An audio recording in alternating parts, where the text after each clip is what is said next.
So you want to know what some of the most prestigious luxury neighborhoods in the San Francisco East Bay are? Well, that's what we're going to talk about today, so let's get to it.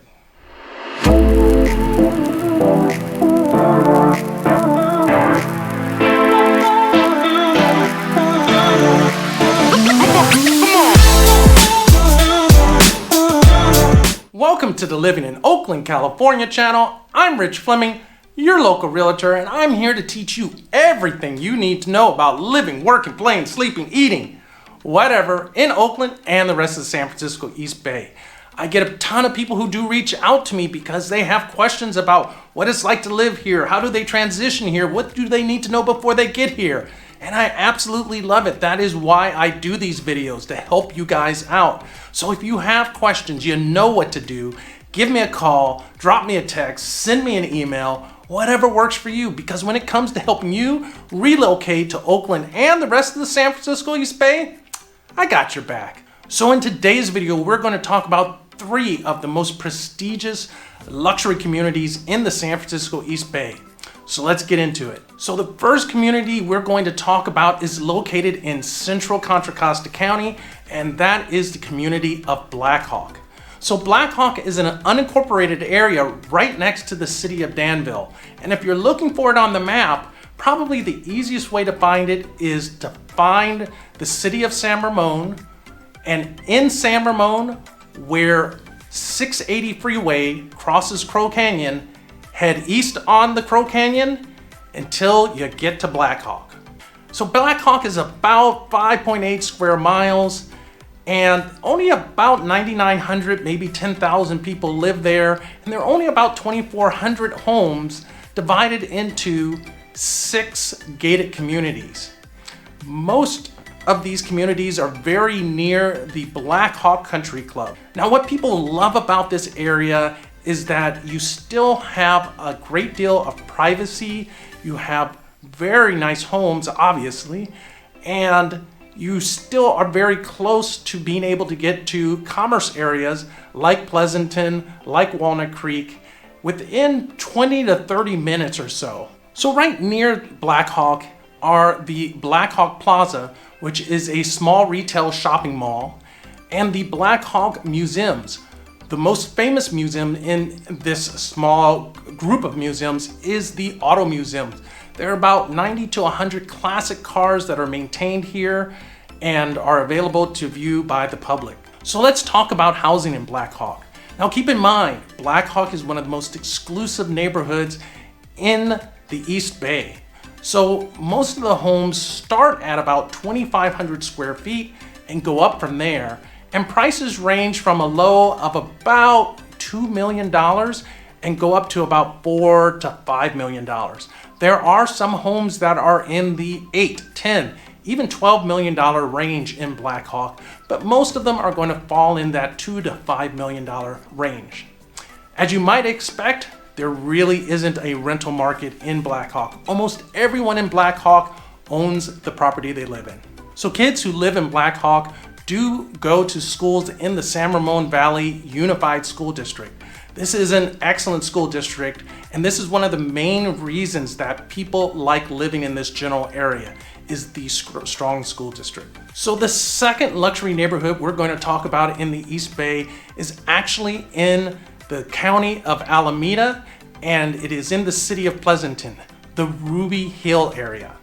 So the Ruby Hill area, if you're looking for it on the map, find the city of Pleasanton, which is along the 580 freeway, not far from its intersection with the 680 freeway, and find where Route 84 heads southwards, and the Ruby Hill area, the Ruby Hill Country Club, and the surrounding residential area are just to the west of the Route 84. Now, Ruby Hill has about a population of 6,300 people, and it is a beautiful place, gated community. Homes in this area range from about 2 million to about 4 million, but once again, you can get homes going upwards of 10 to 12 million in this area sometimes, but overall, you're looking at probably the 2 to 4 million range for most properties. It is part of the Pleasanton Unified School District, And people, once again, love being in this area if they have kids because the school district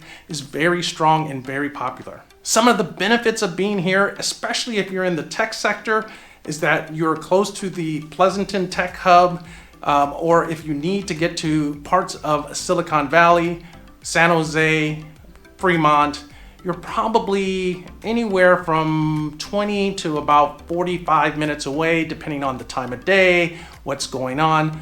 But it isn't an unreasonable commute, at least by Bay Area standards. So a little bit over about 40% of residents in Ruby Hill do have children. So it is a very popular area in that regards. It is not a big rental market. You will only find probably about 3% of the residents in the Ruby Hill area are renters, and they are renting entire homes. And these homes, when they are rented, are not inexpensive.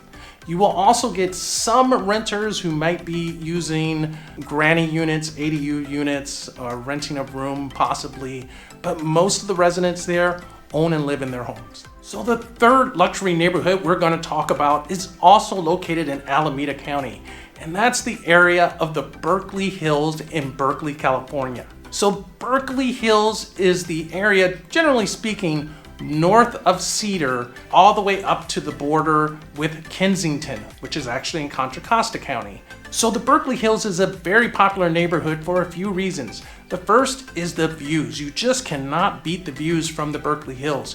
You get spectacular views of Berkeley, the rest of the East Bay, the Golden Gate Bridge, the Bay Bridge, San Francisco, from many homes in the Berkeley Hills.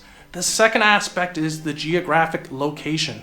So you are in a very quiet, very peaceful, restful area, but you're not far from the shops which are located on Solano Avenue, maybe a mile away or so, mile and a half, depending on where you are in the Berkeley Hills. A lot of great little shops, definitely some great restaurants in that area. And you also have great access to many cultural events happening near the Berkeley campus or on the Berkeley campus.